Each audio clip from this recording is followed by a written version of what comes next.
Milagrosamente, o presidente Trump, ou o governo americano, decidiu levantar sanções sobre o petróleo russo. A Europa recebeu essa mensagem como sendo uma chapada no rosto, um soco no estômago e claramente criticou a medida do presidente Trump como sendo injusta e imprópria. O presidente Zelensky disse mesmo que nestes 30 dias de que se deu o levantamento, a Rússia vai faturar 10 bilhões de dólares. O presidente Macron disse que foi uma péssima decisão. Também o chanceler alemão disse que sim, esta aqui foi uma péssima decisão, levantar sanções à Rússia para os próximos 30 dias ao petróleo russo. E a resposta ou a motivação da América foi: precisamos proteger o preço do petróleo a nível internacional. Precisamos proteger os empresários e os consumidores. E precisamos evitar uma possível crise. A ideia aqui é controlar a inflação. Não pode faltar petróleo no mundo. Essas aqui foram as justificações americanas. E a Rússia também já reagiu com muito estilo, dizendo que nós ficamos felizes que o mundo reconheceu que sem o nosso petróleo haveria muitos problemas. Uma resposta muito estilosa, muito tipo, eu já sabia que vocês me levantariam estas sanções, são apenas 30 dias, poderão estender-se ou não, a depender de quanto tempo o estreito ficará fechado.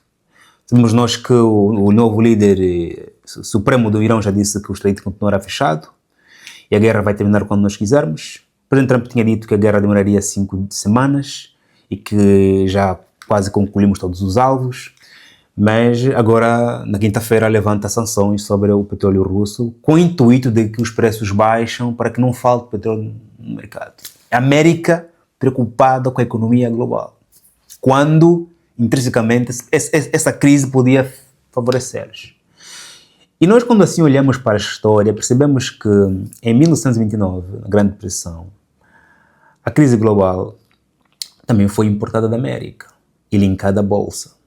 E esta crise do petróleo que está a acontecer agora também está a dar muitos danos à Bolsa. Estamos há uma semana, a Bolsa fechar no negativo. E se nós lembrarmos a crise de 2008, da bolha imobiliária, também foi importada da América. Não está ligada à Bolsa, okay, mas é ponto do mercado imobiliário, também mercado imobiliário. Então. E se calhar o presidente Trump não quer ser responsável pela próxima crise, porque a falta de petróleo neste momento e nesse contexto criaria sim uma crise financeira global nos próximos tempos. Criaria sim. A falta de petróleo russo da Arábia Saudita claramente faltaria. A Rússia, durante os últimos tempos das sanções, reinventou-se, vendeu petróleo o mais barato possível, vendeu petróleo para a Índia e para a China, grandes consumidores, procurou outras rotas, okay? Aliou-se com países africanos, como por exemplo a Aliança do Sahel, reinventou-se e as sanções não acabaram com a Rússia. Vale aqui lembrar que esta sanção foi levantada só sobre a venda de petróleo, mas a Rússia não pode comprar outros bens e os ativos russos continuam congelados. E a sanção foi apenas 30 dias. O presidente Macron disse que verificou essa sexta-feira, mas que continuam sancionados. É possível ver dentro dos seus próprios sistemas, de facto o país X continua ou não continua. Penso que até a partir da segunda-feira o petróleo russo poderá ser deliberado e claramente o preço do petróleo no mercado internacional há de baixar. Mas, por que razão você acha que os americanos decidiram levantar as sanções ao petróleo russo? Faz like, meu chefe, subscreva, partilha, se faz favor. É importante aqui você fazer com que a matéria chegue a muito mais pessoas, se faz favor. O seu like é o meu pagamento, o meu salário, o meu combustível, é a razão pela qual eu volto para cá sempre que é possível. Portanto, faça like, meu chefe, não ainda. Yeah? O canal está a crescer, graças a Deus, e o seu like vai fazer com que o canal atinja outras fronteiras. E anuncie aqui seu produto, tua empresa, o seu negócio. Quem não mostra, não vende. O meu contato está aqui no meu site ou na descrição desse vídeo aqui e vem anunciar aqui no canal, se faz favor. É barato. Boas. Família, se nós lermos, não é, enquanto economistas, enquanto amantes do saber, não é, e enquanto amantes das informações que vão surgindo em relação a este conflito, perceberemos que esta crise do petróleo ameaça cada vez mais a Bolsa de Valores americanas. Esta escassez de combustível, em função da incerteza que ele cria no mercado, os investidores deixam de colocar dinheiro na bolsa, os que têm dinheiro na bolsa, que têm dinheiro, têm ações ou têm dinheiro na bolsa, começam em função da incerteza, não sabem quando a guerra vai terminar, começam a vender algumas ações. Isso começa a acontecer uma corrida às vendas de ações. As empresas de petróleo ou de energias fósseis estavam cada vez mais a irem ganhando dinheiro, porque o petróleo fica mais caro, e mais dinheiro ainda ganhavam em empresas de energia renováveis, painéis solares, e não sei porque ali onde ia correr o capital, mas outras empresas ficavam completamente esquecidas e abandonadas. E esta incerteza completamente ameaça a economia americana, que é muito linkada também ao dinheiro que vem de mercados financeiros ou de mercados como a Arábia Saudita. Onde é que estão os grandes investidores americanos? Estão na América, sim, e outros estão nos paraísos fiscais. Okay? Tem o seu registro fiscal num paraíso, mas o dinheiro está em outras regiões. A minha morada fiscal é no Dubai, mas o meu dinheiro está na bolsa americana. Porque eu comprei lá ações, comprei lá dívidas, comprei até inclusive comprei ativos da economia americana. E não podemos negar que esta é mais daquelas decisões da administração Trump que belisca a relação de confiança entre a Europa e a América e faz com que a Europa comece também, nos próximos tempos, a tomar decisões unilaterais. E, acima de tudo, a preocupar-se com essa própria hegemonia energética, porque se nós, em conjunto, nós e a América, punimos a Rússia para que a Rússia possa ficar completamente desqualificada para a guerra, ter menos munições possíveis, ter menos financiamento possível, ter menos dinheiro para poder alimentar a guerra.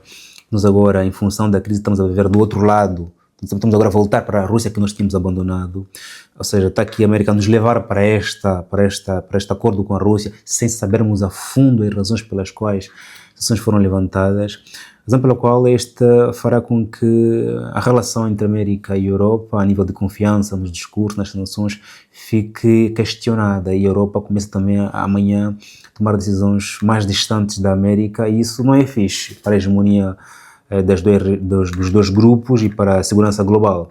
Porque quer queiramos, quer não, assim como a China e a Rússia acreditam que a segurança do mundo depende deles, China, Rússia e Índia, ou China, Rússia e Irão, também a Europa e a América acredita que a segurança global depende deles. De um lado dizem que nós somos a garantia de segurança do mundo, mas do outro lado dizem que nós somos a garantia de segurança do mundo. E quando de um dos lados já começa a surgir decisões que não agradam as duas partes, claramente cria a ruptura de um dos lados. Porque para que haja segurança global é preciso que os dois lados estejam coesos, é preciso que o lado dos BRICS estejam coesos entre eles próprios, também o lado e também é preciso que o lado do Ocidente também esteja coeso com eles próprios. Pode haver desavença entre estes dois grandes blocos, né? Vamos aqui olhar para a OTAN e para os BRICS, porque os BRICS também já agora transformaram-se em um grupo não só econômico, também político-militar, ok? E nós temos que torcer para que os blocos permaneçam coesos entre eles próprios, que quando forem interagir com a OTAN e os BRICS, não forem interagir, que sejam pelos temas que os BRICS estão coesos, a NATO está coesa, porque essas pequenas rupturas lá dentro também não faz bem a todos nós, não faz bem a todos nós, ok? Portanto, eu não sei se você concorda comigo ou não, mas eu penso que a segurança global depende deste equilíbrio. Eles estão bem e põem as sanções ou põem decisões em conjunto. Também aqui estão bem, põem sanções e decisões em conjunto. Porque qualquer país potente e nuclear que agir sozinho, porque não se sente mais acolhido no grupo em que está, fica perigoso. E essas decisões aqui, claro, são políticas, não só econômica, ok? Deve existir algum interesse a fundo de tudo isso. Portanto, se a própria Europa, que seria beneficiada deste petróleo, está a dizer que não estou feliz com esse levantamento, é porque alguma coisa muito séria está a acontecer por detrás das cortinas. Pois já está a criar uma inflação, o preço do combustível está caro, os preços, cada dia que você for no supermercado, vai sempre encontrar um cêntimo a mais. Estando com a atenção nos preços, faz ver que cada dia que você foi, aumentou um cêntimo em cada produto.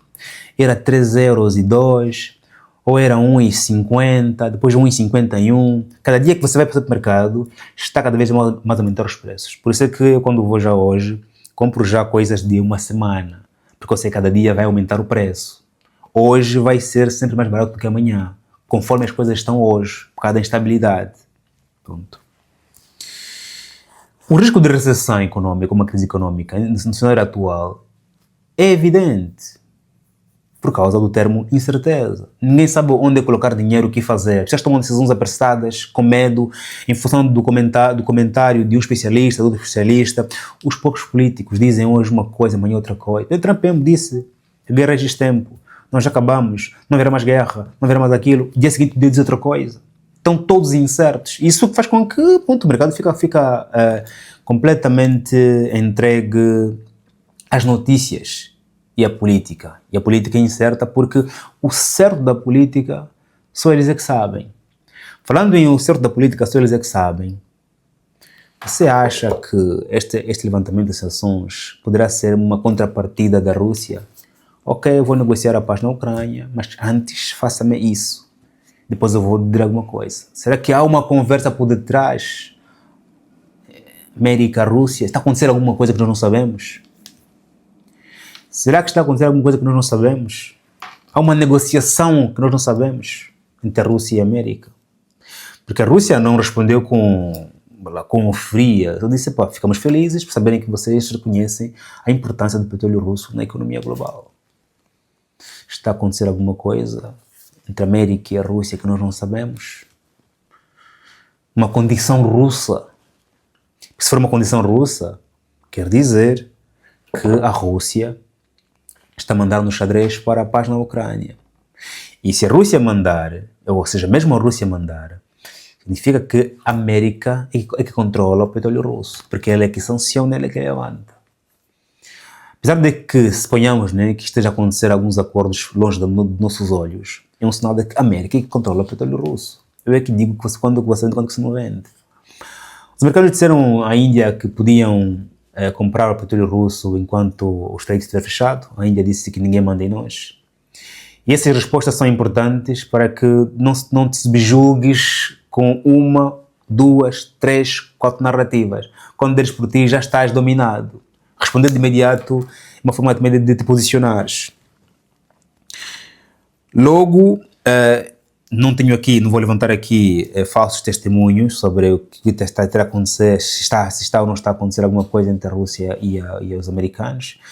A verdade é que é muito estranho, numa altura em que o que se quer ao máximo é enfraquecer os parceiros dos BRICS, a Rússia, a Índia, ok? E a Rússia no tocante à guerra com a Ucrânia, a China nesta corrida à nova ordem mundial, a Índia também, e agora dar armas à Rússia, se são 30 dias, mas quem garante? Não é? É algo muito estranho que passa realmente muito longe da nossa compreensão. Mas põe aqui o seu comentário em volta desse tema, porque eu estou muito ansioso em poder colher de algum lado de ti também alguma informação sobre o que é que por detrás está, para além da informação que está exposta, que claramente aqui foi apresentada. É muito estranho, muito estranho.